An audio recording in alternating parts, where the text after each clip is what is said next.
नमस्कार, बड़ी बहस छत्तीसगढ़ में आपका स्वागत है और मैं हूं शगुन सिंह। छत्तीसगढ़ में कांग्रेस की पॉलिटिकल अफेयर्स कमेटी की बैठक हुई। इसके साथ ही कांग्रेस की कई मैराथन बैठकें भी हुई। बैठकों के दौर में सबसे पहले बैठक सीनियर नेताओं की हुई और इस बैठक में कई मसलों पर कांग्रेस के वरिष्ठ नेताओं का गुस्सा फूटा। दरअसल बैठक से ये बात निकलकर सामने आई है कि कई कांग्रेस नेताओं ने अपने ही नेता पर सवाल खड़ा कर दिया है। बताया जा रहा है कि पूर्व मुख्यमंत्री भूपेश बघेल ने नेता प्रतिपक्ष डॉक्टर चरणदास महंत पर सवाल उठाए। भूपेश बघेल ने चरणदास महंत से पूछा कि चरणदास महंत नेता प्रतिपक्ष जैसे अहम पद पर होते हुए भी राज्य सरकार, मुख्यमंत्री या मंत्रियों पर हमला क्यों नहीं बोलते। हालांकि इस विषय पर कांग्रेस के किसी भी नेता ने खुलकर टिप्पणी नहीं की। वो लोग टिप्पणी करते हुए बचते हुए नजर आए। लेकिन पूर्व उप मुख्यमंत्री टीएस सिंहदेव ने इस बड़ी चालाकी से कहा कि भूपेश बघेल ने किसी पर सवाल नहीं उठाए, बल्कि सभी को कहा कि जिस प्रकार बीजेपी हमारे नेता राहुल गांधी पर हमेशा हमलावर रहती है, ठीक उसी प्रकार से हम लोग भी सामूहिक रूप से राज्य सरकार और मुख्यमंत्री को घेरने की बात कही। तो वहीं इस मामले पर उप मुख्यमंत्री विजय शर्मा ने भूपेश बघेल पर निशाना साधा। भूपेश बघेल को अपने गिरबान में झांक कर देखना चाहिए। उन्होंने कहा कि चरणदास महंत सुलझे हुए नेता हैं और भूपेश बघेल के कारनामों की वजह से ही कांग्रेस की सरकार गई है, इसीलिए पहले उन्हें अपने कार्यकाल को देखना चाहिए। फिलहाल छत्तीसगढ़ कांग्रेस की बैठक तो वरिष्ठ नेताओं के बीच समन्वय को लेकर थी और बूथ स्तर तक पार्टी को मजबूत करने पर चर्चा होनी थी, लेकिन पार्टी के भीतर खाने में दो बड़े नेताओं के टकराव से पूरी पार्टी में खलबली मच गई है। ऐसे में अब ये देखना दिलचस्प होगा कि इन बैठकों का असर कांग्रेस के आगामी कार्यक्रमों पर कितना होता है। क्या चरणदास महंत भूपेश बघेल के सुझाव को मानेंगे? आज इसी मुद्दे पर करेंगे चर्चा के लिए हमारे साथ कुछ जुड़ेंगे मेहमान, लेकिन उससे पहले सुनिए सियासी बयानबाजी। तो व्यक्तिगत किसी के नाम से कोई चर्चा हुई नहीं, ये मैं आपको क्लियरली बता सकता हूँ। इशारा जनरल था। उनने ये कहा, भूपेश जी ने, कि पीसीसी प्रेसिडेंट के रूप में जब वो काम कर रहे थे, साथ में मैं सहायक के रूप में नेता प्रतिपक्ष भी था, तो टारगेटेड भी हम लोग काम करते थे कि उनका प्रमुख पॉइंट कौन है, मुख्यमंत्री रमन सिंह, तो उनको लेके बातें सामने लाई जा रही थी। जैसे बीजेपी राहुल गांधी, राहुल गांधी, राहुल गांधी, राहुल गांधी, राहुल गांधी, अगर थक गया मुंह उनका बोलते बोलते राहुल गांधी तो नेहरू जी। उस तर्ज पे उनका कहना था कि इसमें भी कोई स्ट्रेटेजी ऐसी बननी चाहिए कि जहां जिसकी कमी आ रही है वैसा रिस्पांस होना चाहिए। स्वयं अपना गिरेबान झांक कर देखें। जिनकी गलतियों के कारण उनकी सरकार चली गई, आज वो दूसरों से प्रश्न पूछते हैं। उन्हीं की गलतियों के कारण भ्रष्टाचार का ऐसा नमूना बनाना था क्या उनको? क्या जनता ने सेवा करने के लिए भेजा था, या दारू का भ्रष्टाचार करने के लिए भेजा था, या कोयले का भ्रष्टाचार करने के लिए भेजा था, या भ्रष्टाचार के नए नए तरीकों को ईजाद करने के लिए भेजा था? वो सोचते हैं कि चिल्लाकर, झगड़ा उठाकर सबको दबा लेंगे। उनको ऐसा करना नहीं चाहिए। सम्मानीय नेता हैं चरणदास महंत जी, बहुत समझदार और बहुत अच्छे नेता हैं, सुलझे हुए हैं। उनको समझना चाहिए इस बात को।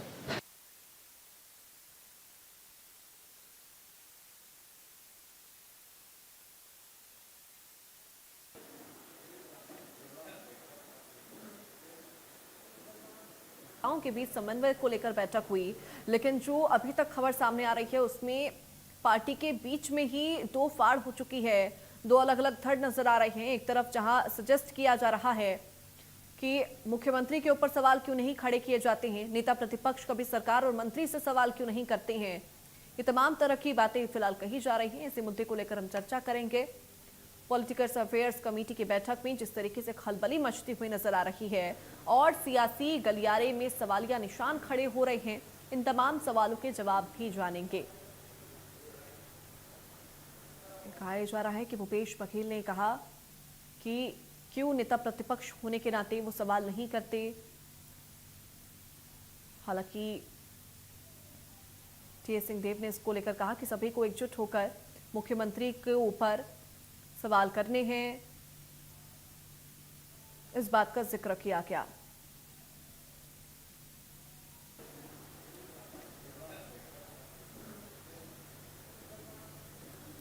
देखिए, आज इसी मुद्दे पर करेंगे चर्चा के लिए हमारे साथ मेहमान जुड़ चुके हैं। कांग्रेस प्रवक्ता अनिल सिंह चौहान हमारे साथ जुड़ गए हैं। अनिल सिंह जी, बहुत स्वागत है आपका इंडिया न्यूज मध्य प्रदेश छत्तीसगढ़ पर। थोड़ी देर में हमारे साथ निशिकांत पांडे जी भी जुड़ेंगे, जो कि बीजेपी के प्रवक्ता हैं। सबसे पहले सर, चर्चा की शुरुआत में आपके साथ ही करना चाहूंगी। देखिए, जिस तरीके से लगातार कांग्रेस के ऊपर सवाल खड़े होते हैं कि उनके भीतर खाने के अंदर ही दो फाड़ मच जाती है, और अब जो सियासी गलियारे में आवाज आ रही है कि भूपेश बघेल ने सीधा डॉक्टर चरण महंत से सवाल किया है कि आप मुख्यमंत्री और सरकार के ऊपर सवाल क्यों नहीं खड़ा करते हैं। सगुन जी, आपको इंडिया न्यूज के विद्वान दर्शकों को मेरा संझा जवाब। जी, देखिए सगुन जी, ऐसा कोई भी मसला उसमें नहीं आया। मैं इसका पूरी तरह खंडन करता हूं कि उन्होंने महंत जी पर सीधे कोई सवाल उठाए। देखिए, 14 जुलाई से 18 जुलाई तक छत्तीसगढ़ विधानसभा का मानसून सत्र है, और इस सत्र में विपक्ष की अपनी भूमिका है। विपक्ष को सरकार को घेरना है। इसको लेकर कांग्रेस के सभी लोगों की बैठक थी, सभी नेताओं की, जिसमें यह बात आई कि चाहे वो अवैध उत्खनन का मामला हो, चाहे भ्रष्टाचार का मामला हो, चाहे बीमार शिक्षा व्यवस्था हो, चाहे बढ़ते अपराध हो, ऐसे कई मुद्दे हैं जिसमें 18 से 19 महीनों में सरकार पूरी तरह से घिर चुकी है। अभी बिजली का मुद्दा लेटेस्ट चल रहा है, जिसमें 3 गुना 4 गुना बिल आ रहा है। इन सारे मुद्दों पर गंभीर बैठक हुई, और विधानसभा सत्र में कठोरता पूर्वक सरकार को घेरना और सरकार से जनता के प्रति जवाबदेही सुनिश्चित कर उनसे सवाल पूछने का ये योजना बन रही थी, एक नीति बन रही थी। उस पर डिस्कशन हो रहा था, जिसमें सम्माननीय पूर्व मुख्यमंत्री भूपेश बघेल जी ने अपनी तरफ से सलाह दी कि और ज्यादा ठोस से ठोस प्रहार हमें सरकार पर करना चाहिए, क्योंकि सरकार कहीं ना कहीं 18 से 19 महीनों में फेल है। लेकिन उसको जिस तरह से बैठक के बाहर इस तरह का लब्बो-लुआब बनाया जा रहा है, ऐसा कोई भी मसला वहां नहीं हुआ। सिर्फ एक सामंजस्य पूर्वक बैठकें हुई, सभी ने अपने विचार रखे, और सभी वरिष्ठ नेताओं ने इस बात पर आपस में सहमति बनाई कि हम सरकार पर कठोर से कठोर प्रहार करेंगे, और इसलिए करेंगे कि जनता के प्रति जो सरकार की जवाबदेही है, जो चुनाव में वादे थे, उनसे सरकार विलग चल रही है। चारों तरफ कमीशनखोरी और भ्रष्टाचार का खेल खेला जा रहा है। सुशासन की जगह कुशासन की सरकार चल रही है। सभी वर्गों की उपेक्षा हो रही है। खाद बीज का संकट गहराया हुआ है। बरसात सामने है। जिस धान को केंद्र सरकार को, चावल को जिस केंद्रीय पूल में भेजना था, उसको नहीं दे पा रहे हैं। धान सड़ने की स्थिति में है, नीलामी हो नहीं पा रही है। इन सभी गंभीर मसलों पर बहुत ही स्वस्थ कार्रवाई के लिए, स्वस्थ नीति के लिए कांग्रेस पार्टी की बैठक थी सगुन जी, जिसको गलत तरीके से प्रस्तुत करने का प्रयास किया जा रहा है। ठीक है, हमारे साथ बीजेपी प्रवक्ता निशिकांत पांडे जी भी जुड़ चुके हैं। निशिकांत जी, बहुत स्वागत है आपका इंडिया न्यूज मध्य प्रदेश छत्तीसगढ़ पर। देखिए, अनिल सिंह जी से मैंने वही सवाल किया कि जिस तरीके से अभी सियासी गलियारे में शोर हो रहा है कि लगातार यहाँ पर भूपेश बघेल ये कहते हुए नजर आ रहे हैं आमतौर पर कि सरकार को क्यों नहीं घेरा जाता नेता प्रतिपक्ष होने के नाते, और क्यों उनके ऊपर सवालिया निशान नहीं खड़े किए जाते हैं। हालांकि अनिल सिंह उनको कह रहे हैं कि ऐसा कुछ भी उस चर्चा में नहीं हुआ है। शकुन जी, आपको बड़े भाई अनिल सिंह जी को संध्या जवाब जी, अब देखिए, जंगल में मोर नाचा किसने देखा वाला विषय है, लेकिन कांग्रेस की यही रीत है। नूरा कुश्ती में ही इनकी रीत है। अब नूरा कुश्ती तो जग जाहिर है कांग्रेस पार्टी की, लेकिन जिस प्रकार से बड़े भाई अनिल सिंह चौहान जी कह रहे थे कि इतनी भयावह स्थिति है प्रदेश में, तो उसके लिए विधानसभा की क्या आवश्यकता है? सड़क की रणनीति और सड़क का आंदोलन खड़ा करने में क्या समस्या कांग्रेस पार्टी को? इसका मतलब है कि मुद्दा विहीन कांग्रेस सिर्फ टीवी डिबेट में आके विषयों को रखती है। दूसरा, आदरणीय टी.एस. सिंहदेव जी का बाइट आपने सुनाया। उन्होंने कहा कि मुख्यमंत्री को टारगेट करना है। अरे, राजनीति में मुद्दों पे टारगेट किया जाता है, व्यक्तिगत टारगेट नहीं होता। तो मुद्दा विहीन कांग्रेस किस पे आरोप लगाना चाहती है वो तो तय कर ले पहले। लेकिन विषय ये आता है कि जिस प्रकार से हमने 18 महीने में अपने वायदों को डिलीवर किया है, और जिस हिसाब से विकास के चहुमुखी आयाम हमने तय किए, और नियत निर्धार के माध्यम से आखिरी सुदूर वनांचल में हमारा जो प्रयास है वो अद्भुत है। नक्सल पे हमने अद्भुत सफलता प्राप्त की है। तो सारे पैरामीटर पे भारतीय जनता पार्टी की सरकार शानदार काम कर रही है। अब बात ये आती है कि जब मुद्दा विहीन है कांग्रेस, और भूपेश बघेल जी अगर टी.एस. सिंहदेव पे महंत जी पे आरोप लगा रहे हैं, उनको तो उनसे सबको सवाल करना चाहिए, सभी कांग्रेसियों को। यहाँ तक अनिल सिंह चौहान जी को प्रश्न पूछना चाहिए कि दादा, जब इतना अच्छा आत्मानंद में सरकार चला रहे थे आप, 71 की सीट वाली कांग्रेस 34 पे क्यों आई?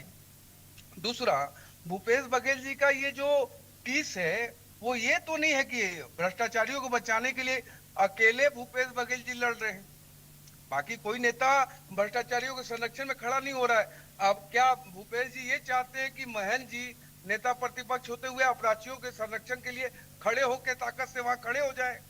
तो ये संभव नहीं है। महन जी काफी सुलझे हुए व्यक्तित्व हैं, बहुत बड़ा अनुभव है राजनीति का, उनसे सीखना चाहिए लोगों को। लेकिन युवा कांग्रेस का एक्चुअल ब्रीड भूपेश बघेल जी में है और लड़ने और लड़ाने में माहिर है, और ये कांग्रेस का एक्चुअल तासीर है। आप पूरे पेन इंडिया में देखेंगे, इनके जो प्रभारी आते हैं राजस्थान से, बहुत सम्मानित व्यक्ति हैं, लेकिन जहां से वो आते हैं उनको वहां नालायक बताया जाता है। तो ये पेन इंडिया में कमोबेश यही स्थिति कांग्रेस पार्टी में है। अब कांग्रेस पार्टी तय करे कि अंतरकलह से उनको लड़ना है, कि विपक्ष से लड़ना है, कि हमसे लड़ना है, लेकिन मुद्दा क्या है? मुद्दा तो आप सेट करो जनता के बीच में। जनता ने तो आपको लगातार नकार दिया। अब यहाँ टीवी डिबेट में बैठ के बोलते हैं कि धान की खरीदी नहीं हो रही है, सेंट्रल पूल में चावल नहीं जा रहा है, तो इससे क्या हासिल होगा? हमने ऐतिहासिक धान खरीदी की, आज तक 1,48,000 मीट्रिक टन धान किसी ने नहीं खरीदा। ये हमारी सरकार ने साय खरीदा और इस साल 1,75,000 मीट्रिक टन का टारगेट है। तो ये विषय हमारा जनता के बीच में है और हम साय काम कर रहे हैं, डिलीवर कर रहे हैं। कांग्रेस पार्टी मुद्दा विहीन है, इस कारण इस प्रकार का विषय लेकर आ रही है। ठीक है अनिल सिंह जी, देखिए सवाल यहीं पर उन्होंने भी खड़ा किया कि जिस तरीके से हमने बाइट पे हमारे दर्शकों को सुनवाई कि मुख्यमंत्री को टारगेट उनको पर्सनलाइज करना है या फिर मुद्दों को लेकर टारगेट किया जाएगा विपक्ष होने के नाते। सगुन जी, आप बहुत ही वरिष्ठ पत्रकार हैं। यहाँ देखिए कि निशिकांत जी कह रहे हैं कि विधानसभा में सवाल क्यों, सड़क पर उतर जाइए। विधानसभा या लोकसभा किसी भी सदन की लोकतंत्र में अपनी महत्ता है और वो सर्वश्रेष्ठ मंच है जहां विपक्ष अपनी आवाज बुलंद कर सकता है। जो विपक्ष के विधायक हैं जिनको जनता ने चुनकर सदन तक भेजा है, वो सरकार की कमियों को वहां बताएंगे। सरकार की जवाबदेही है और सरकार को जवाब देना होगा। तो विधानसभा में सवाल उठना लाजमी है और मैं समझता हूं इंडिया न्यूज के विद्वान दर्शक भी इस कुतर्क को नहीं मानेंगे कि विधानसभा में सवाल उठाने की बजाय सड़क पर निकल जाइए। देखिए, डेमोक्रेसी में विधानसभा का अपना महत्व है और सड़क पर हमको जनता के साथ कब आंदोलन करना है उसका अपना महत्व है। 14 जुलाई से 18 जुलाई तक 5 दिनों का सत्र है। हम सरकार को, जो जनता ने हमें ड्यूटी दी है, उसमें सरकार को घेरेंगे, सरकार से जवाब मांगेंगे कि साहब प्रतिदिन बलात्कार क्यों, लगातार तलवार गोलियां और क्यों चल रही है आम लोगों के बीच, लगातार रोज एक हफ्ते में भी 22 हत्याओं की खबर आ रही है। ये क्यों हो रहा है? कहां है आपकी जीरो टॉलरेंस की नीति? क्यों 500 रुपए में सिलेंडर नहीं मिल रहा है? क्यों अवैध रेत उत्खनन चरम पर है? क्यों लगातार सरकार पर कोई लगाम ही नहीं है किसी व्यक्ति विशेष की? क्यों 10,000 स्कूलें आप बंद करना चाहते हैं? ऐसे कई गंभीर मुद्दे हैं। 18-19 महीनों में हाहाकार मच गया है बिजली को लेकर। चारों तरफ अघोषित कटौती हो रही है, 3 गुना रेट हो गया है। 3 बार इस सरकार ने, भाजपा सरकार ने बिजली की दरों में वृद्धि की है। आप 3 गुना 4 गुना लोगों के घरों में बिल आ रहा है, तो सगुन जी स्वाभाविक है। दूसरा आपका सवाल था कि मुख्यमंत्री को घेरना क्यों। देखिए, किसी भी सरकार में उसका जो मुखिया होता है, मुख्यमंत्री को घेरना क्यों, बल्कि जिस तरीके से हमने बाइट सुनी है कि मुख्यमंत्री को घेरना होगा, क्योंकि सियासी गलियारे में तो ये शोर है कि अब मीटिंग में ये भी बात की गई है कि जैसे बीजेपी राहुल गांधी को हर मुद्दे पर घेरती है, बिल्कुल प्रमुखता के साथ बोलती हुई नजर आती है, वैसे ही आप लोगों को मुख्यमंत्री को घेरना है। मुद्दों के लेकर घेरना है या फिर मुख्यमंत्री को सिर्फ घेरना है, ये मोटो है? ये मेरा सवाल है। निश्चित रूप से देखिए, सवाल ये है कि मुद्दों को लेकर सरकार को घेरेंगे तो कौन घेरेगा सगुन जी? मुख्यमंत्री घेरेंगे, क्योंकि मुख्यमंत्री सत्ता के प्रमुख होते हैं। तो निश्चित तौर पर मुख्यमंत्री पर व्यक्तिगत विष्णुदेव साय जी पर वो प्रहार नहीं है, वो प्रदेश के मुख्यमंत्री पर प्रहार है कि साहब आपने लोकतंत्र में इस तरह से लोकतंत्र की मायनों की धज्जियां क्यों उड़ा रहे हैं? आपका सुशासन कहां है? क्यों कमीशन खोरी और भ्रष्टाचार चरम पर है? क्यों तहसीलदार संघ का पदाधिकारी कह रहा है कि मंत्री के बंगले में कुर्सियों की बोली लग रही है? क्यों थाने कलेक्टर एसपी की कुर्सियां, आरटीओ की कुर्सियां नीलाम हो रही हैं? आपकी सरकार में बोली लग रही है, भ्रष्टाचार अपनी चरम पर है। थानेदार से लेकर तहसीलदार तक हर कुर्सी पर लगातार बोलियों का खेल चल रहा है। कौन अधिक भ्रष्टाचार करके वसूली करके दे सकता है? ये जो सरकार के भ्रष्ट चेहरे को लेकर है, इसका आरोप किस पर लगेगा सगुन जी? स्वाभाविक है, जो सत्ता का प्रमुख होगा वो मुख्यमंत्री होता है और उसको घेरने का काम कांग्रेस करेगी। ये रणनीति कहीं से कमजोर नहीं है। इस रणनीति में कहीं भी आप नहीं कह सकते कि नकारात्मक राजनीति, ये मुख्यमंत्री का काम है सरकार पर नियंत्रण करना, लगातार प्रदेश में सुशासन देना, और मुख्यमंत्री की जवाबदेही भी सबसे बड़ी होती है। इसलिए मुख्यमंत्री और भाजपा सरकार को घेरने का काम विपक्ष करेगी। इसमें मैं नहीं समझता कि भारतीय जनता पार्टी को इस तरह का र्यूमर फैलाकर विषयांतर करना चाहिए, बल्कि कमर कस के जवाब तय करना चाहिए और जवाब देना चाहिए, क्योंकि ये कांग्रेस विधायकों का सवाल नहीं है, छत्तीसगढ़ की जनता का सवाल है जो विधायकों के माध्यम से आए। ठीक है, निशिकांत पांडे जी, देखिए, क्या अब बीजेपी को बिल्कुल तैयार हो जाना चाहिए, अपनी कमर कस लेनी चाहिए? क्योंकि उड़ती उड़ती खबर तो ये भी है सर, सियासी गलियारे में शोर ये भी है कि जैसे बीजेपी राहुल गांधी को बिल्कुल ऐसे प्रमुखता के साथ घेरती हुई नजर आती है मुद्दों को लेकर, वैसे ही कहा यह क्या है कि कांग्रेस को भी घेरना है बीजेपी को, तो क्या आपको तैयार होना चाहिए इसके लिए? बिल्कुल नहीं, शगुन जी, भारतीय जनता पार्टी 24/7 जनता के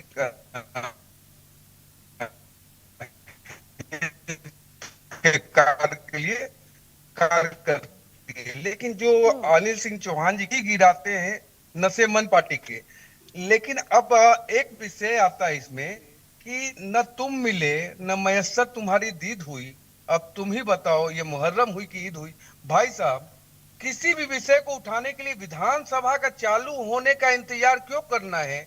अगर जिस प्रकार से अनिल सिंह चौहान जी कह रहे हैं कि प्रदेश में इतनी भयावह व्यवस्था है, स्थिति है, तो अभी तक तो विपक्ष का काम था कि रायपुर राजधानी में त्राही माम कर दे।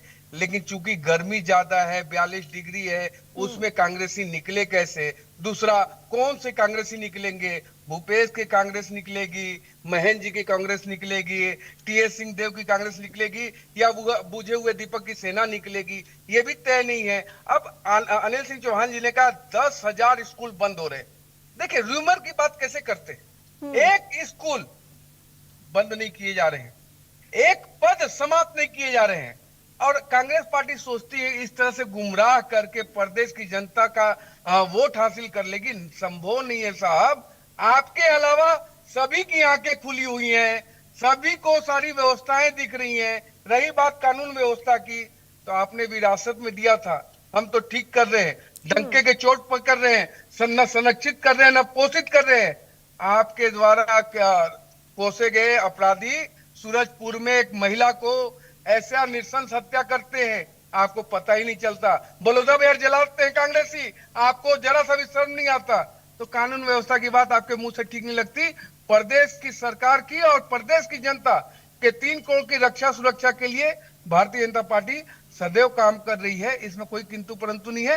कांग्रेस पार्टी का जरूर इंटरनल मैटर है, उस पर आपने डिबेट रखा, उस पर मैंने बात रखी, लेकिन पेन इंडिया में कमोबेश यही स्थिति है। दूसरा, आपने शगुन जी कहा कि राहुल गांधी पे आप टारगेट करते हैं। देखिए, राहुल गांधी हमारे स्टार कैंपेनर है। राहुल गांधी जब तक है, भारतीय जनता पार्टी को किसी चीज की चिंता नहीं करनी है। लेकिन आप बिना मुद्दा के टारगेट करना चाहते हैं, ये तो टीएस सिंहदेव जी का स्टेटमेंट है कि आप सीधा टारगेट को, अरे आदिवासी मुख्यमंत्री आपको बर्दाश्त नहीं हो रहा है, आपको आदिवासी राष्ट्रपति बर्दाश्त नहीं होता, राष्ट्रपति कह देते हैं आप। तो ये तो भावना आपकी आदिवासियों के प्रति है। आप कितना भी टारगेट कर लो, हम सुदूर वनांचल का विकास करेंगे और अंत्योदय के भाव से आखिरी व्यक्ति का विकास करेंगे।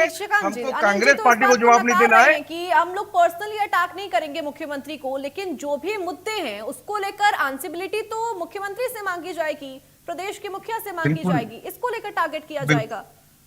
बिल्कुल शगुन जी, 10 सेकंड देंगे। देखिए, आप मुद्दा लेके टारगेट कीजिए, लेकिन जिस प्रकार से अनिल जी कह रहे हैं कि 10,000 स्कूल बंद हो रहे हैं, अब हवा में तीर चलाना है, न पढ़ना है, न लिखना है, न समझना है, न पढ़ाई जानते हैं, न लिखाई जानते हैं, और कहते हैं कि सारी खुदाई जानते हैं, तो कांग्रेस पार्टी को वोट कौन करेगा?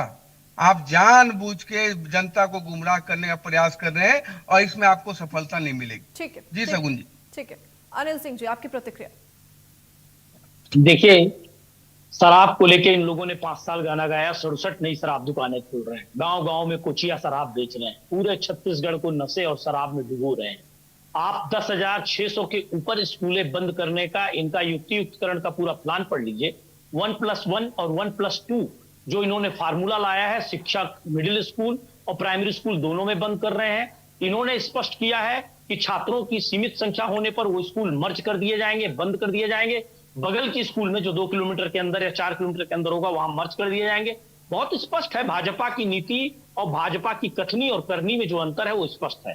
दूसरी बात देखिए, सदन से सड़क तक हम भारतीय जनता पार्टी के कुशासन को उजागर कर रहे हैं, और सिर्फ हम नहीं कर रहे हैं। आज आप देख लीजिए, पटवारियों की हड़ताल, तहसीलदारों की हड़ताल, शिक्षकों की हड़ताल, कोई वर्ग नहीं है जो इनसे खुश है।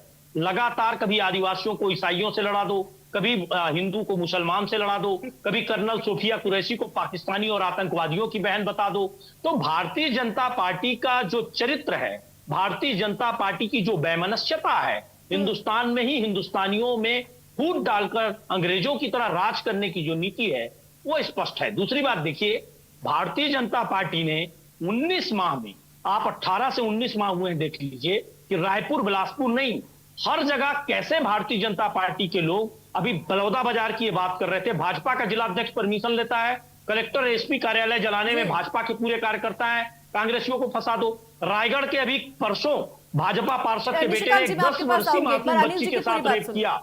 उस रेप की घटना को भी ये दबाने में लगे रहे। दुर्ग में रेप की घटना को दबाने में लगे रहे, कई गैंगरेप की घटनाओं को दबाने में लगे रहे। हिंदुस्तान का शायद ही कोई प्रदेश हो जहां पूरी एजेंसियां लगी रहे कि बलात्कार और हत्या जैसे अपराध को दबाने का प्रयास किया जा रहा हो, वो छत्तीसगढ़ है। यहाँ आज तक भारतीय जनता पार्टी की सरकार 2-3 मंत्री तक नहीं बना पाई, ये क्या सरकार चलाएंगे? ठीक है अनिल जी, फाइनल कमेंट निशिकांत पांडे जी आपका पहले। शगुन जी, शराब बंदी के नाम पे शराब घोटाला करने वाली कांग्रेस शराब पे सवाल उठा रही है। मुझे लगता है कि नैतिकता कितनी होगी समझना चाहिए। दूसरा, इन्होंने बोला कि दुर्ग की रेप की घटना को हम दबाना चाहते थे। अरे उसका चाचा रेप किया, हमने कार्रवाई की। हम फिर कह रहे हैं घटनाएं हुई हैं, घटना से इनकार नहीं किया, लेकिन घटनाओं पे संरक्षित और पोषित करने का काम भारतीय जनता पार्टी ने नहीं कहा। आपने कहा कि वो कुर्सी नीलाम हो रही है, थाने की बोली और पोस्टिंग की नीलामी आपके विधायक, आप तो बिलासपुर से आते हैं ना, शैलेश पांडे ने कहा था कि थाने की बोली और पोस्टिंग की नीलामी हो रही है। क्या कार्रवाई किया था आपने? आप भ्रष्टाचार में डूबे थे। आपने प्रदेश, अपने नेत्रियों के पैरों के नीचे फूल बिछा रहे थे। आपको प्रदेश की जनता की चिंता कहाँ थी? अब विपक्ष में बैठे हैं तो आपको प्रदेश की जनता की चिंता लग रही है। ठीक है निशिकांत, प्रदेश की जनता ने निर्णय लिए। ठीक है अनिल जी, फाइनल कमेंट आपका 30 सेकेंड। सरगुन जी, सिर्फ बात इतनी कि कांग्रेस ही नहीं, भारतीय जनता पार्टी के विधायक भी लगातार सरकार के खिलाफ अमित शाह जी को चिट्ठी लिख रहे हैं, मुख्यमंत्री को चिट्ठी लिख रहे हैं कि ये सरकार कैसे चल रही है। लगातार जो कुशासन है उस पर चिट्ठी लिख रहे हैं, बढ़ते अपराध पर चिट्ठी लिख रहे हैं, खनिज माफिया पर चिट्ठी लिख रहे हैं। लगातार प्रदेश में जो स्थिति है वो सिर्फ कांग्रेस के विधायक नहीं कह रहे हैं, भारतीय जनता पार्टी के भी निर्वाचित विधायक इसको चिट्ठियों के माध्यम से, दूसरे माध्यम से भड़ास निकाल रहे हैं। ठीक है, देखिए आज प्रदेश में जंगल को आगे बढ़ाने के लिए इतना ही वक्त था। आपका बहुत शुक्रिया, और निशिकांत पांडे जी आपका भी बहुत शुक्रिया, दोनों का अपना कीमती समय इंडिया न्यूज मध्य प्रदेश छत्तीसगढ़ को देने के लिए। फिलहाल बड़ी बहस छत्तीसगढ़ भी मेरे साथ बस इतना ही। नमस्कार।